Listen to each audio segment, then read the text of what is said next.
You open the fridge, and before you can even register what's inside, your head is already pulling back, and your upper lip is already curling. The smell hits half a second before your brain finishes the sentence that's spoiled. No decision, no weighing the evidence, your nervous system already acted. That half-second gap isn't a glitch. It's one of the fastest reflexes your body owns, and it wasn't built for your fridge. It was built for something far more dangerous.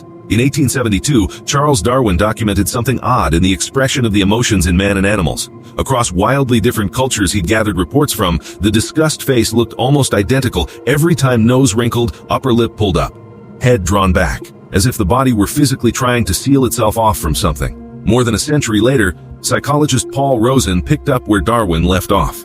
In a landmark 1987 paper written with April Fallon, Rozin proposed that disgust wasn't a vague, learned dislike. It was a specific ancient system with one narrow job: keep dangerous things out of your body. Rozin called the earliest, most primitive version of this core disgust, and it's almost always aimed at the same targets across every culture studied: spoiled food, bodily waste, decay, rot. The stuff that, across thousands of generations, reliably meant disease. Here's what makes disgust different from almost every other emotion: it doesn't wait for permission. Public health researcher Valerie Curtis spent years studying disgust as a survival mechanism rather than just a feeling. Her research, published in the early 2000s, argued that disgust functions as a kind of onboard hygiene system, one that evolved specifically because pathogens are invisible, and waiting to consciously reason through is this safe to eat would have been far too slow. A slow decision-maker who paused to think it through might live long enough to get sick.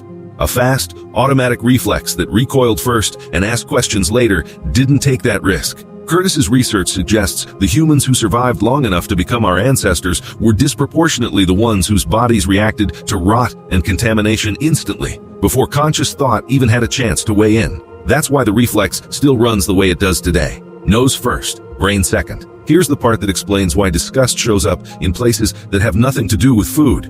Rozin's later research found something the original theory didn't fully predict.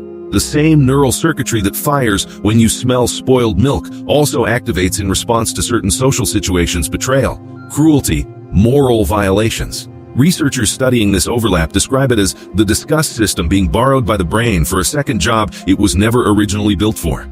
The logic makes sense once you see it.